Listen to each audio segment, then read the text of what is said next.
All right, guys, we are here. Good Lord. We've had some technical difficulties tonight. So let's see if I can. No, I'm not gonna worry about that right now. I'll mess with this. You talk. Well, and I was gonna try and see if I could change since we had to change the link, but whatever. All right, so we are here finally. Sorry for a late start tonight. Unfortunately, we're going to have to end at 9 o'clock anyway, so we're just gonna get going here. So I am Rachel, this is Sarah, we're with Be Healed Dog Training. We are doing our weekly YouTube live where we just get together and talk about stuff. Everything, anything. And it's late in the evening and it's long days and we're tired and we just finished puppy class. Yeah, we just finished puppy class. That's okay. So we're still kind of getting ourselves together here. But I'm going to post this on Facebook for y'all, so. Right. All right, so what we are here to talk about today is, should you be the alpha? Pretty much we are just wanting to chat. Hey, how are you? Just wanted to chat today about what it means to be a leader with your dog. And this term alpha gets thrown around out there in the dog training world quite a bit.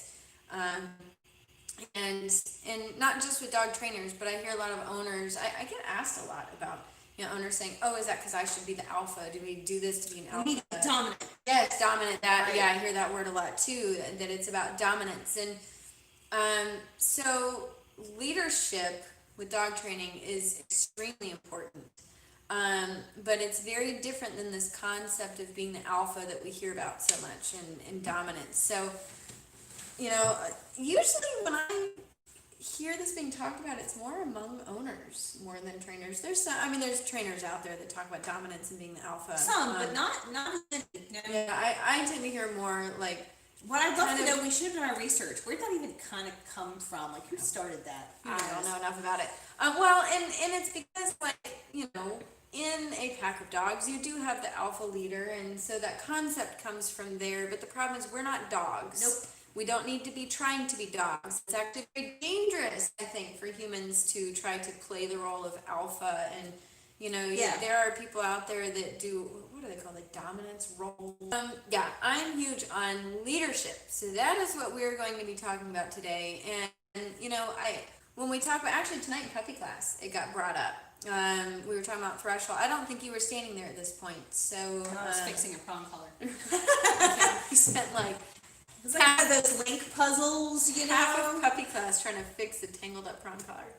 But no, so one of the people in puppy class was asking me or telling me that somebody else had given them advice about the dog should wait for you to go through the door first, which I'm very on board with. I teach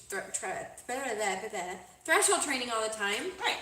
The concept of threshold training, meaning that the dog waits at a threshold like a door, waits to be released until you allow them to cross. And this person in puppy class was telling me that they had someone say that you should always go first. And not that that's wrong. That's not bad information. But I do hear people talk about threshold training a lot, saying you should be the first to walk through the door. You should do this because you want to establish that you're dominant. You want to establish that you're the alpha. And it's no, that's not why I teach that. So, I teach the threshold training is more about everything being permission-based, and that the dog shouldn't be doing things like going outside of a door, going from inside the house to outside without asking me permission and making sure it's okay to do so. So when we talk about the challenge to that can be, it doesn't mean that you necessarily have to go first. Right. Oh, yeah, absolutely. Yep. Toss it up, make it hard. Yeah, good point. So, there's plenty of times that I go first, and then sometimes I allow the dog to go first. I don't necessarily care about who goes first. I care more about the dog asking permission before they go. And so there actually was a couple years ago when I was doing playing around with the search and rescue stuff with Belle, and I was meeting with a wonderful group of people, don't get me wrong, but I thought it was interesting, some of the training principles that I was being told by somebody in the group. This stands out in my head. One of the things I was being told was that, I can't remember if I was being told this in that group or if I read it from somewhere else, but it was the same concept. when we sat down to eat meals, that I should be eating my meal before my dog did, and then when we went to bed at night, I should like yell out to the dog, and it was supposed to be like this pack alpha dog, and I was kind of like, I'm not gonna go there. I just kind of smiled and Right. nodded. Okay. Like I know how I'm gonna work with my dog, and that is not exactly That's not it. Right. Stuff like that does not translate to getting respect from your dog. Right. So what does translate to getting respect and leadership from your dog? So we have lots of ways that we establish leadership. For starters, I want to make myself really, really important, because I have an ego complex. Well, you do have to be the most important person in the room. Right, always. When we're talking dog training, like I need to be the most important thing to my dog, just like with parent, Right. you need to kind of supersede everything else, because ultimately, what we're really getting at is, why should I be the leader? Like, me and my dog, it is not equal. This is not a democracy. No. Like, the Right. dog does not have equal say in what we're doing. There's definitely a hierarchy there. So again, going back to the alpha thing, it's not a dominance thing, but there is a hierarchy, and there should be, because I hope that you as the owner know what's best for your dog more than the dog does. Right. And so, I'm sorry, I've got to silence this phone. I forgot to do that. Okay, sorry guys. There should be a hierarchy there. You should be the leader, but it's not about, getting in the dog's face. It's not about like, I am master and you are beast. Right. So. Well, and we even talked about, and I think when we were discussing this topic, that we had seen the meme or whatever that talks about a wolf pack, which is where the dogs come from, but how, the leader, and I don't know if this is true or not, so somebody can feel free to correct us, but that, the alpha dog of a leader pack. It's late, guys. It's late, we're tired. A wolf pack is actually the back, making sure that the most vulnerable members of the pack are safe and okay and following instructions. Yeah. And I think that's kind of the idea. Like, you're here to lead and guide and protect and care for these dogs. You're not here to pummel them into leading at the back. Right. Like, it's not, well, and we talk a lot about that with like your boss, right? You don't want your boss at work to just, pound on you all the time. No instruction, no whatever. Like, set people up to succeed. Yeah.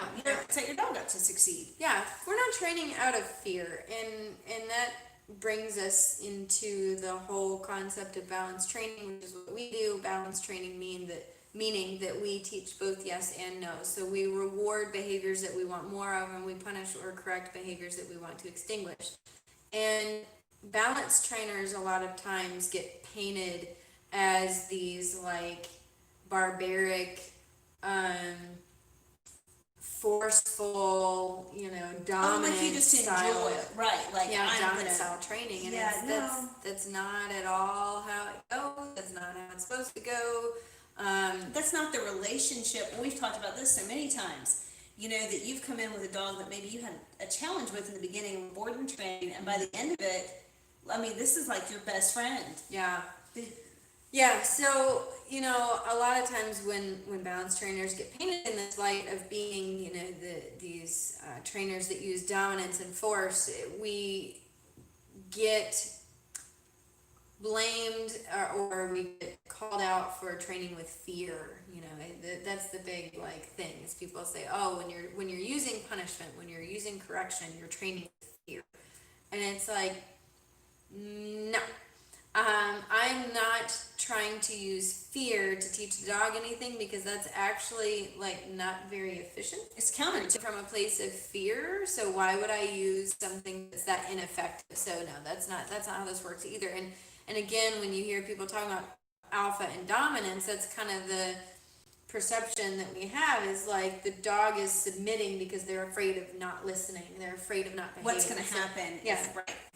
So when you're training your dog, that's not that's not the dynamics that you want. That's not the relationship that we're trying to achieve. That's not the goal. But you want a very clear leadership role. and we rabbit trailed off of it. That's what I was starting to talk about earlier. No, we do.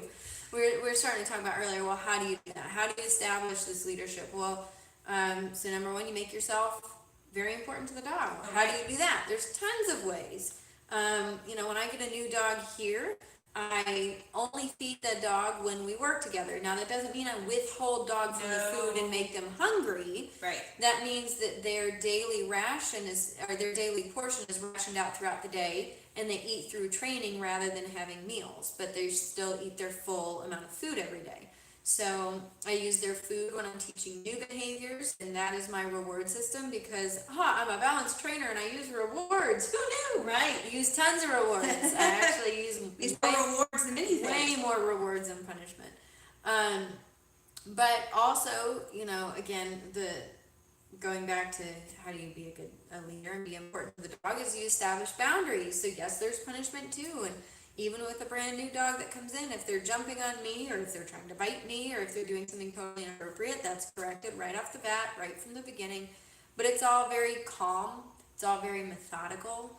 I'm not angry at the dogs. We're not frustrated at the dogs even. It's just a matter of fact, nope, that behavior's not going to fly here. When you do this, we're going to make it uncomfortable for you. We're not going to harm the dog. We're not going to hurt the dog, but we are going to make it unpleasant for them to continue whatever that behavior is. Right.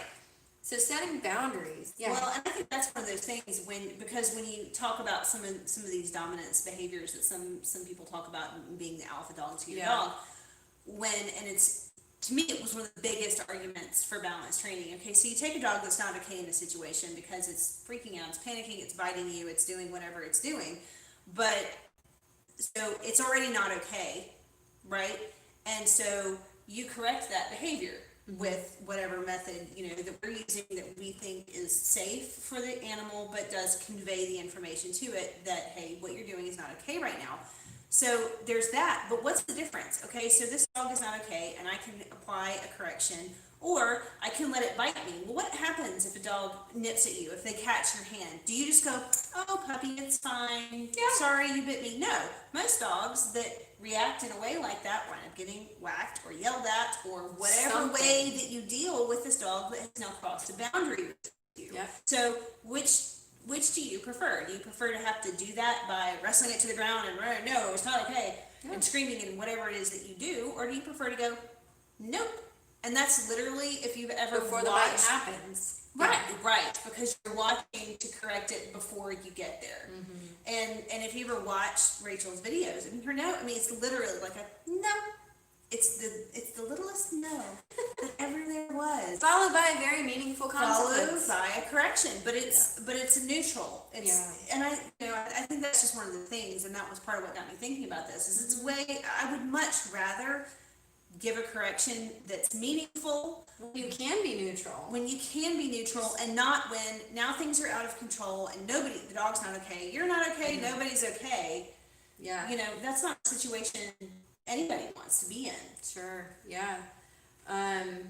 Well, and handling that before you're having to be reactionary, which is really what you're getting at. Right. That's exactly what you're getting at. So, again, part of being a good leader is being neutral in your no's and in your yeses. So, well, that's right. And usually you're reminding me about that. I always forget about explaining to people that when we reward dogs, we're also being very neutral too, because we're not trying to get dogs way amped up or hyped up and then having to correct that behavior. So we're just we work with dogs very calmly, very, very neutral yes, very neutral no, very matter of fact, very methodical in everything that we do.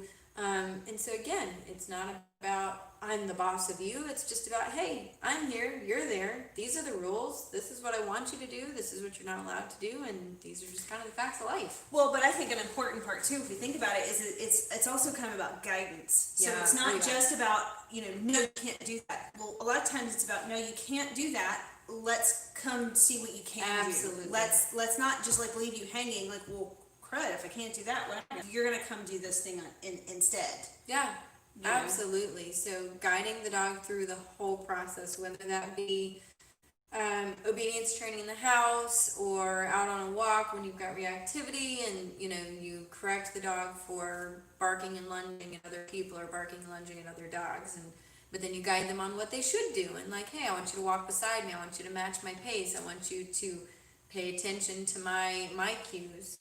That's what a leader does. Yeah. I mean, I think that's the thing. Yeah. And so a huge part of leadership comes down to your structure.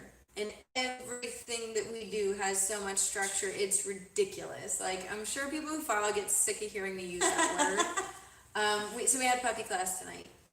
And we, up to this point, we've been working on obedience commands and learning, sit, down, place, recall, all of that stuff. And today we were doing leash skills. So we walked outside with everybody, and I was like, surprise, surprise, everyone. I have lots of rules for the walk. Right. I have lots of rules. I have lots of rules for everything. And here's why it's so important. Like, when you have no rules, no guidelines for the dog, you're leaving them hanging, and you're leaving them in a position to have to figure things out for themselves.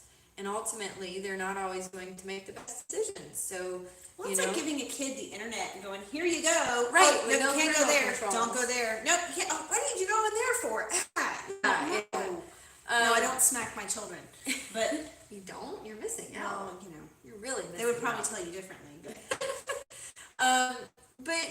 But yeah, so you're guiding your dog, and all of your structure, all of your rules are going to help with that. So we may have even talked about this in our last live. I don't know. I feel like we talked about this recently.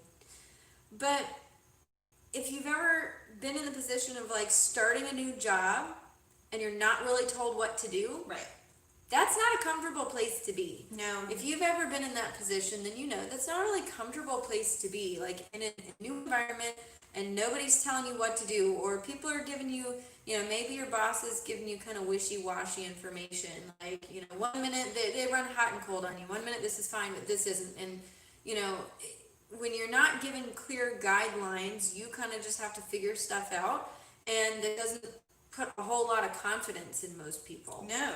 And so it's the same thing with the dog. So if the dog, going back to the leash reactivity idea, if the dog is unsure about, other dogs, and you don't give them guidelines on how to heel, they can get out ahead of you, they can sniff the ground, they can scan their environment and check at everything, then they can see this other dog and go, oh, hey, I'm not cool with that. I'm going to bark my head off at you, and I'm going to handle this situation. So instead, what we want to do is we want to have all this structure. No, dog, you don't zigzag in front of me and sniff the ground. You actually walk beside me and slightly behind me so that you can keep an eye on me and pay attention to what I'm doing, what I'm asking of you. No, you can't just sniff the ground and do whatever you want. You need to be, again, focusing on me and on our walk. The dog starts to become hyper aware of something and focus on something off in the distance. I'm going to give a little leash pop and guide their direction back away from the thing. Whatever, right. If the dog explodes, or preferably before the dog explodes, if the dog starts fixating on something, I'm going to give a correction and say, hey, don't worry about that. And that could be through a leash pop, that could be through a remote collar correction.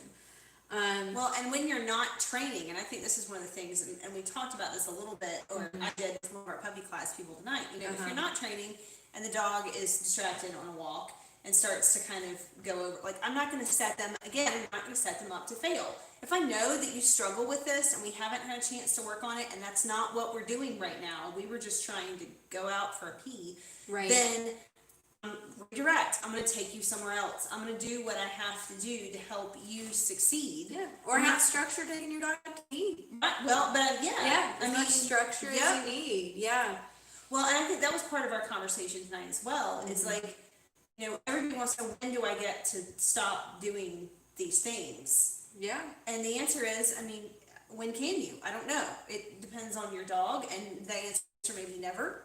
And the answer may be next week, and the answer may be some part of it you always do, and some part of it. Well, you're always their leader too, so you always have certain. Right, because your boss ever look at you and go, just go do whatever your you job. want today. It'll be fine, and we don't have any goals or production. There's nothing to do. Don't worry about it. Just do some stuff. Yeah. No, that's what you're doing to your dog. Cool boss would. Right, sweet. Right. Yeah, and see how far things get. Right. Exactly. So you are a leader for a reason. You should be the leader for your dog. You should not be afraid of setting boundaries and expectations. You should not be afraid of having, putting lots of structure in place. You should not be afraid to tell your dog no. And being a good leader is not that you're just always telling your dog no. That's just what we tend to focus talking about because that's where people struggle. Most people are not struggling with telling their dogs yes. That's the easy part. We love telling our dogs yes. We love when we get to reward them. But don't be afraid to correct your dog when they need it. And actually, don't be afraid to set your dog up to fail sometimes. But when you're ready for it. In a methodical way. Right. In a methodical way. Sometimes we do put dogs in situations intentionally after we've done our homework, after we've laid this kind of groundwork and baseline stuff. Sometimes we do put dogs into challenging situations knowing that they're going to mess up so that we can come in and correct that behavior and say, nope, we're not gonna do that. So the biggest takeaway from all this is that everything you do is thoughtful. I keep saying methodical, but but it is. That is a huge part of it. That you are approaching everything systematically in a step-by-step process, that you're providing guidance to your dog, and that you are showing them exactly what you want and showing them exactly what you don't want. So it's not about being an alpha, because that's the title of this. That's what I wanted to address, just because it gets brought up a lot. I get asked about dominance, and I get asked too, and kind of go in a different direction with this, but a lot of behaviors people will ask, like, oh, is the dog trying to dominate me? Right. Or is the dog trying to dominate the other dog? I don't care. I don't see it that way. So if a dog jumps on me, because I've had clients ask, oh, is the dog trying to dominate? Most cases, probably not. The dog's just being overly excited, but sometimes, sure, a dog might have kind of, whatever. But that doesn't matter. If the dog, whether or not they're trying to be dominant or alpha, usually that's not even really the case. Right. But even if that were the case, it doesn't matter. I'm going to address it the same way. Right. It's just a correction. No, you doing that is not going to be okay. So don't worry about the alpha stuff. Don't worry about the dominant stuff. Don't feel like as the owner that you have to be dominant or alpha. Excuse me. Except with the cats. Because that's totally different. And I think this is a huge point of all of this in a convoluted kind of way. Because we keep talking about, what's the dog trying to do? What's the dog trying to do? Mm-hmm.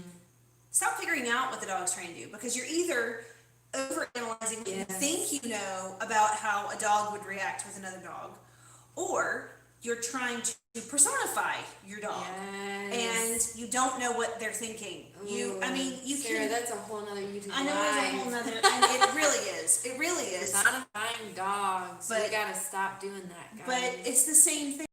Stop. And I even, in all my parenting stuff with my kids, I have a whole parenting thing that you and I talked a lot about. But, we don't even know what our kids are thinking. Your spouse doesn't know, they're like, I'm mad at you. You were just a jerk to me because you were doing this. Well, that's not what I was doing actually at all. How many arguments have you had like that with another human? Right. It's something that speaks your language and lives in the house with you. Forget an animal that you can't, ostensibly communicate with. Right. So... A lot of people argue with us on that one. Well, yeah. They can, but... Yeah. Oh, I know. No, I'm saying, that's the problem. There's a misunderstanding, The problem is there is a lot of that goes on trying to analyze and communicate in a way that's really just not going to mesh and not going to have a good outcome for everybody. Ultimately, I am not a dog. So I don't need to try to be one. Right. And your dog is not a person. Right. So you don't need to try to make them be one. Right. We need to learn how to communicate in ways that are going to work for both of us. Ultimately, I'm going to be in charge because I know better about what's best for both of us. Right. And that's what it really comes down to. Well, one of our owners in puppy class tonight said, hey, my dog accidentally got out of their little pen they were in and came and barreled in and jumped on me hard. Mm-hmm. And, I picked them up and I carried them back to where they were, but is it okay to, push them off of me if I need to? And I was like, so you're asking me if it's okay to let your dog hurt you or for you to, and not trying to injure a dog ever, right? But is it okay for you to put up a boundary? Is it okay for you to push back? Is it okay for you using knee? What do you think another dog would do? Exactly. I'm like, so you're asking me if your well-being is more important than your dog. Thank you. But that happens a lot. Like, and now that's not advocating for hurting your animal ever. But it's also not advocating for you being a chew toy, a scratching post, any of these things either. Yeah, absolutely. And that, gosh, that's happening more and more, where we are elevating dogs above us. Right. Sorry, I don't fall under that. Like, I love my dogs. I love them so much. And I love all the dogs that I work with. I'm not even going to talk about what we'd be doing that's not appropriate. That's what I sent you the meme today that was like, my ducks are not in rows. I don't even know where my ducks are. And the ducks are in the back of a cop car. Yeah. But but if you're not okay, they're not okay. Yeah. If you're there to help, care for, protect them, and you're not okay, well, they're not going to be okay. Yeah. Steven says hi. Hi, Steven. Hi. Thanks for joining us. Yeah, so I had posted when I put up the live that the last 10-15 minutes was going to be kind of like free swim Q&A. Oh, okay. So yeah, I forgot to tell you that. That we'll start putting free swim Q&A at the end of these. So you guys that are on and watching, if you have any dog training questions, it doesn't have to be related to this topic now at this point. Feel free to ask away. Otherwise, we'll just chit chat for another couple minutes. But if you have, we're good at that. If you have questions related to what we're talking about, or if you have questions that are just anything related to dog training, send them our way. Go for it. But yeah, this whole like elevating dogs above humans is getting out of hand, and personifying and for babies and the it's getting to be a real problem. And owners aren't advocating for themselves, which is really what you were just touching on. Owners aren't advocating for themselves. Owners are being shamed a lot. Oh yeah. Owners are being shamed for using tools. We work with prong collars and remote collars a lot, and those tend to be pretty controversial. Why they're controversial is beyond me. But owners are using training tools. Owners are shamed for putting their dogs in crates.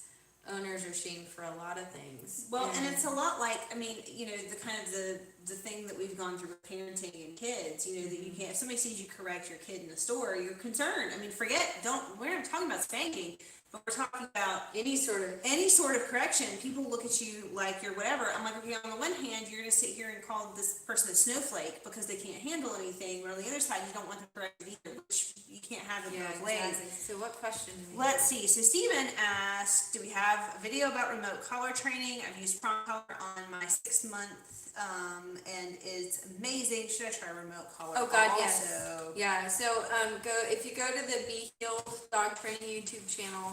I've got lots of videos on remote collars, and you can also follow my Facebook page. I post regular daily updates on Facebook. That's also just Be Healed, HEELED, Be Healed Dog Training. So I've got lots of remote collar videos up. There's lots of other, there are some amazing videos put out there from other trainers as well. So lots of information out there about remote collars. But yeah, if you like the prong collar, you just wait. Like the remote collar takes everything to a whole nother level. Yep.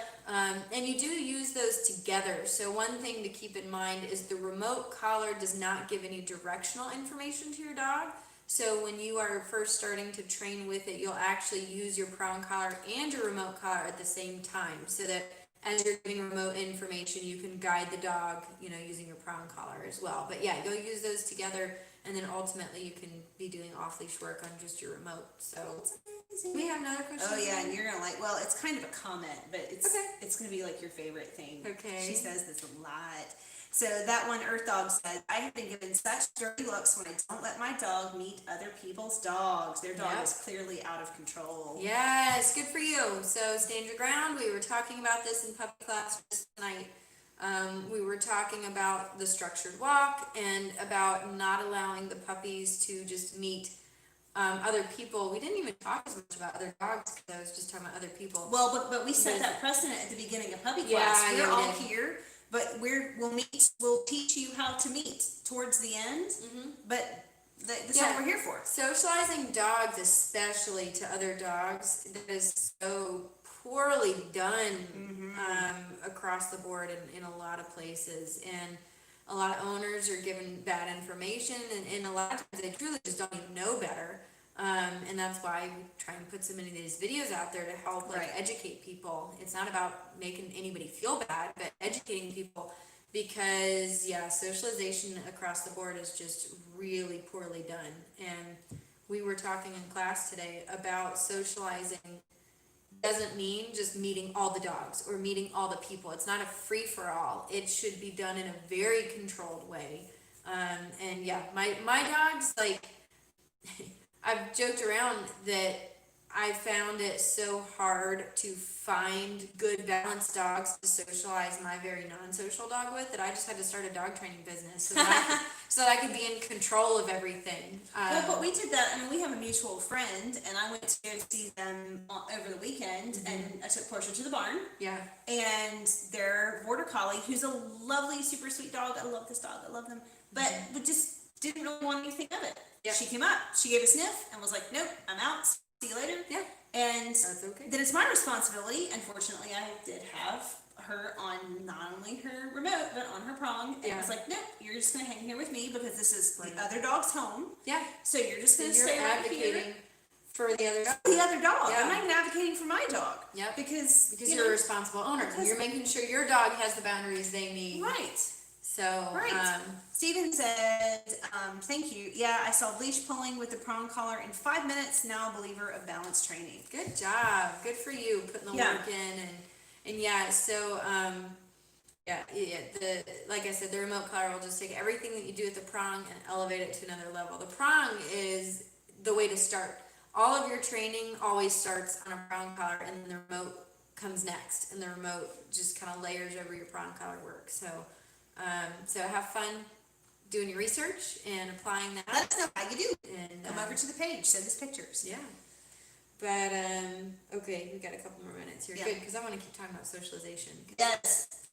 But so what we were just talking about was advocating for all dogs involved, and that's a really important part of not important part, that is proper socialization, is making sure that all dogs are advocated for. Right. And that if any one dog is getting up in some other dog's business, like, we're correcting that dog. If one dog is being too excited, or if one dog is being kind of snarky, like, we're standing up. If a dog is not interested in meeting other dogs and they're given that body language and the other dogs aren't reading it, we correct the other dogs. Right.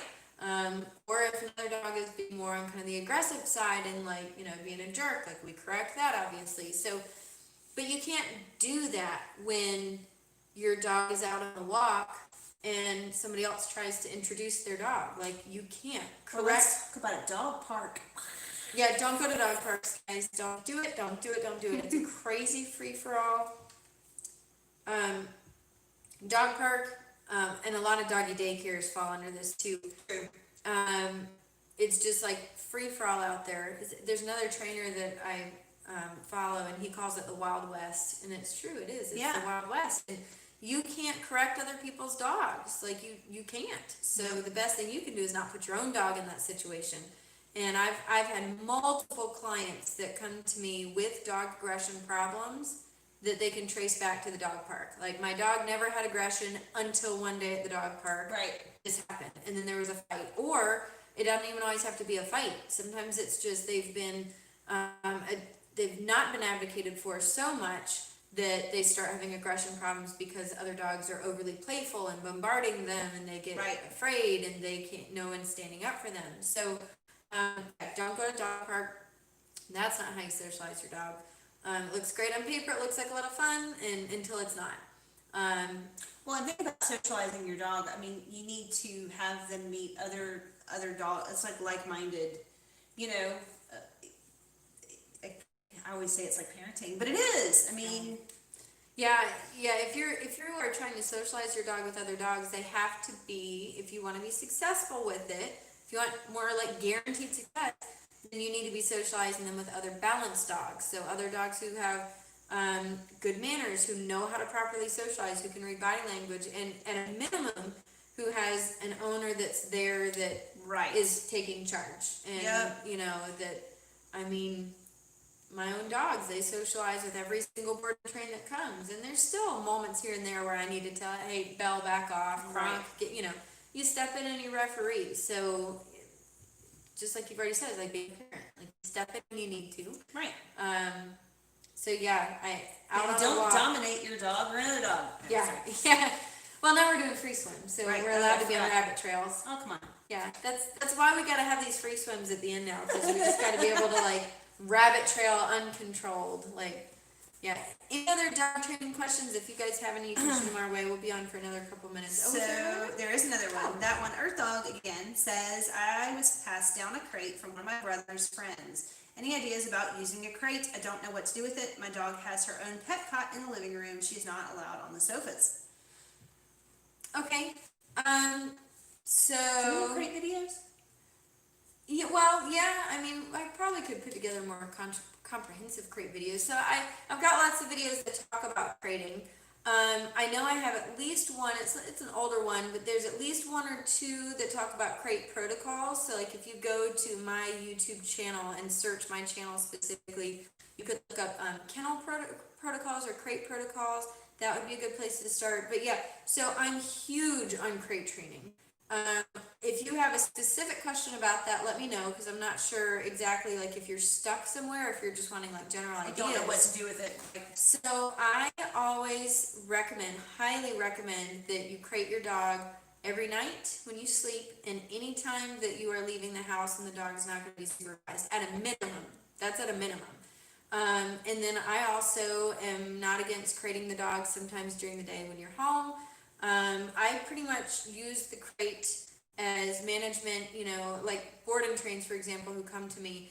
Any dog that doesn't know their obedience yet, any dog who I can't trust off leash in my house without like reliable recall and basic commands, they're in the crate unless we are working together and until they know those commands. So I use crates a lot.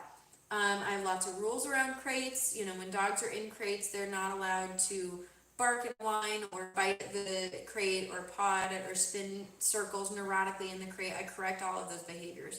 As far as a correction, you know, sometimes you can pop the crate, you can go on with the crate. You're getting like the fast and dirty answer to this question. Like, right. There's a lot of information. There's a lot, and we won't be able to cover it all. But we correct any of those behaviors so that the dog learns to just be calm in the crate. And then ultimately the crate becomes like their den. It just becomes a calm place for the dog to be. And when your dog is crated, you know exactly what they're doing. There's no question where they are. There's no question what they're doing. They're in the crate. They're lying down. They're chilling. So it keeps them safe when you're gone. It helps with your structure. We have a cat beneath our feet. Yeah, sorry. My cat's ready for dinner. She's like, look, 9:01, and she's like, hello, your live is supposed to be over. But yeah, so use your crate.